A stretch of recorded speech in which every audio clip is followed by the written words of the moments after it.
જામનગરના જોગવડ પાટિયા પાસે ત્રિપલ અકસ્માત સર્જાયો। ટ્રક, કાર અને કેરિયર રિક્ષા વચ્ચે ત્રિપલ અકસ્માતની ઘટના સામે આવી છે।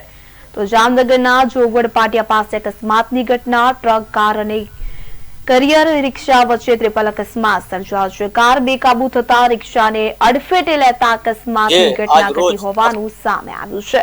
તો જામનગરના જોગવડ પાટિયા પાસે ત્રિપલ અકસ્માતની ઘટના, કાર બેકાબુ થતા રિક્ષાને અડફેટે લેતા અકસ્માત સર્જાયો છે। અકસ્માતમાં પટણીવાડ વિસ્તારમાં રહેતા બે યુવકના મોત નીપજ્યા છે, જ્યારે હાજી કાસમ ફજરાસ અને સોહિલ શેખનું મોત નીપજ્યું છે। તો બે યુવકોના મૃત્યુથી સમગ્ર વિસ્તારમાં માતમ છવાયો।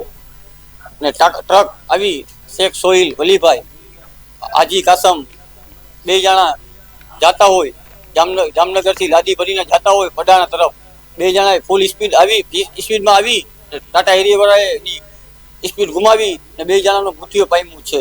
એ જામનગર થી લાદી ભરીને જતા હતા પડાણા તરફ ખાલી કરવા। એ મજૂરી કામ કરે છે। પોતે બે જણા મારો ભાઈ થાય, શેખ સોહિલ વલીભાઈ છે, મારો સગા કાકાનો દીકરો થાય। ટાટા હેરિયર ગાડી એક હતી, એક ટોરસ હતી। બે જણા આવી ને બે જણાને ઠોકર મારી ને બે એક્સપાયર મોત થઈ ગયા છે। એક પાછળથી ઠોકર મારી।